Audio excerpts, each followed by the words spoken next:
Tular di media sosial pada Ahad, cubaan seorang lelaki warga Myanmar melakukan pecah masuk ke dalam rumah penduduk di Melaka gagal selepas dia terjatuh akibat terduduk di bahagian hujung atap genting salah sebuah rumah teres setingkat.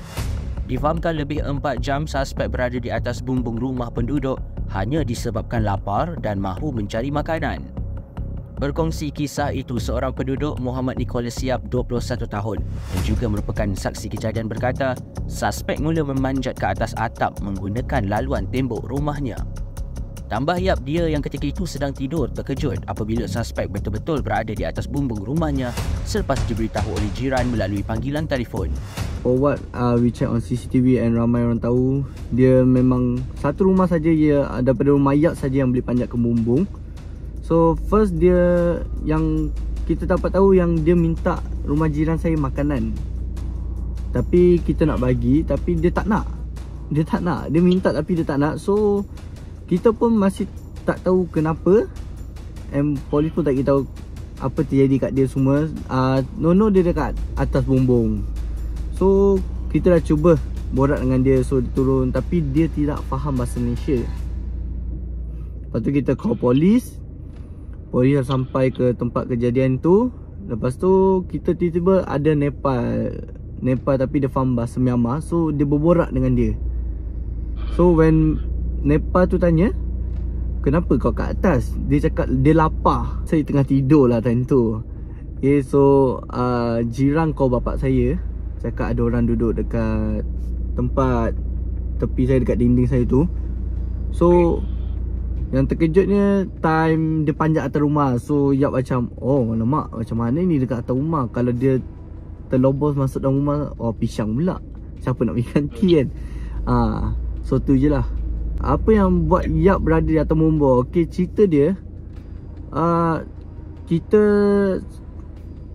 yelah sebab tu rumah kita kan. Lepas tu like tu kawasan kita dah tahu wow. So nak suruh polis, ada polis naik dengan kita seorang. So kita ambil, kita first take kita orang, kita borak dia, so dia turun. Dia masih tak nak sebab dia dekat atas tu dah lebih 4 jam macam tu. Dah lah cuaca panas kan. So takkan kita nak tunggu sampai malam. So kita tanya bomber. Bomber cakap, yelah kalau kita naik kita akan menyebabkan dia jatuh ke apa, lagi satu hal kan. Tapi takkan kita nak tunggu sampai pukul 12 malam kan. So kita tak boleh masuk rumah. So penduduk situ juga yang bersama saya mayang dengan hujan. So kita just take it risk lah. Kita naik untuk tolong dia. Tapi dia dekat atas tu dah 4 jam kan. So dia maybe dia dah pening ke apa. Time bomber nak tembak air tu dia dah pening. So dia slap down. So kita pun tak sempat untuk menolong dia sebenarnya. Kalau untuk panjat bumbung itu first time lah. First time, tak pernah jadi orang panjat bumbung rumah kita orang sebenarnya. Okay, kadang waktu tu time dia dah jatuh tu, kita ada orang yang standby kat bawah, iaitu polis dengan bomber dengan penduduk Taman Pertam tu. So once dia jatuh je, kita cepat-cepat kita angkat dia. Lepas tu once kita tahu kepala dia ada 2 kecederaan. Tapi teruk ke tidak, itu saya tidak pasti. Dan kita dapat tahu when kita gari dia ada berbuih keluar daripada mulut dia. Tapi kita pun tidak pasti yang dia ada ambil barang tu ke tidak.